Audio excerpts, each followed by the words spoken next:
Hi everybody, welcome to section 5.2, which is concerning basic percent problems. So we can solve basic percent problems by using proportions. So we can show this in two different ways. So let's begin by solving this question. What number is 15% of 63? So method 1, which is using the proportion, is you underline the percent if it's given, and whatever the percent is, that becomes, we rewrite it as a fraction. Since the goal is writing a proportion, we know we're going to have a number in the denominator and number in the numerator. When it always, so one like shorthand way of doing this is using the words is and of. So the number, whatever becomes before is, and whatever comes after of goes on the denominator. Why? Because a ratio is part of a whole. So when it says of, that means that's the whole part, that's the denominator.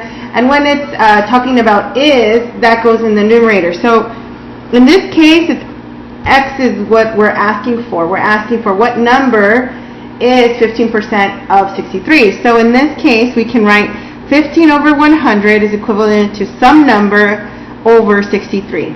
Okay, because if I take this number out of 63, I'm going to get 15%. So now we cross multiply, so that would be 15 times 63 over 100x, and then we would divide by 100, and we plug that in, and we would get, sorry, give me a second, let's see here,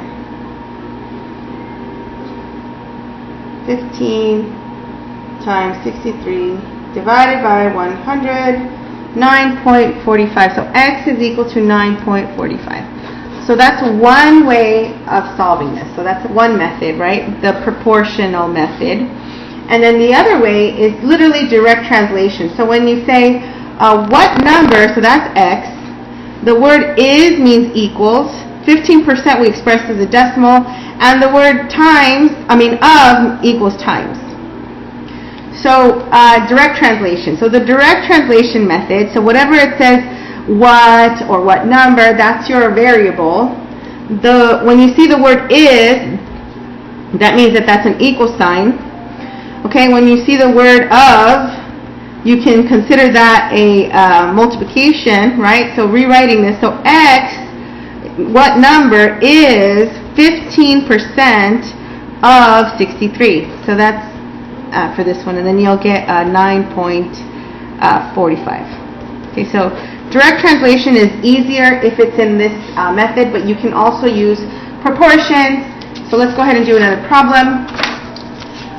What percent of 42 is 21? So the first way would be the proportion. So what percent? Since we're not given a percent, we don't see a percent sign, they're asking for the percent, so that's x over 100. So then remember, of 42 is 21, right? Okay, so we just multiply 42x is equal to 2100, and then divide, right? So then, by 42, and then you would get 2100 divided by 42, 50. Okay, direct translation would be what percent of, so of is times 42 is 21. So then we divide by 42, divide by 42, you get x is equal to, this is 1/2 0.5, but then we need to write it as a percent. So then x is, as a percent is going to be 50%, right? So 50. So your answer would be 50. Okay, next, let's see here. 25 is 40% of what number? Okay, so we have the 40%. So that's 40 over 100, right? And we have the is, that's 25. and then of what number, so that's x. So cross multiply 40x is equal to 2500, divide by 40, and you get x is equal to 2500 over 40.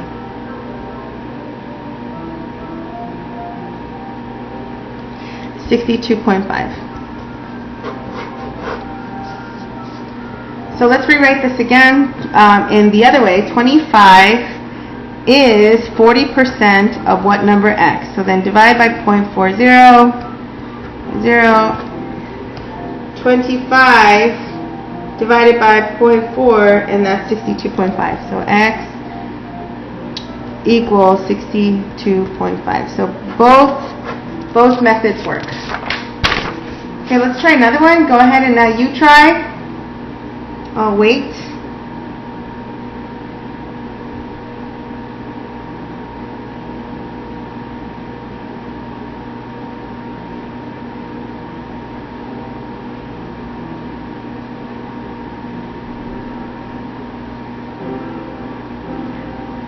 Okay, so what number is 43.5% of 25? So 43.5%, right?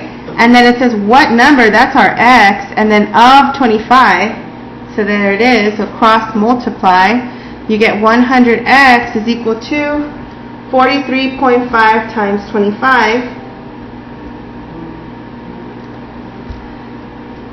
1087.5, and then divide that by 100,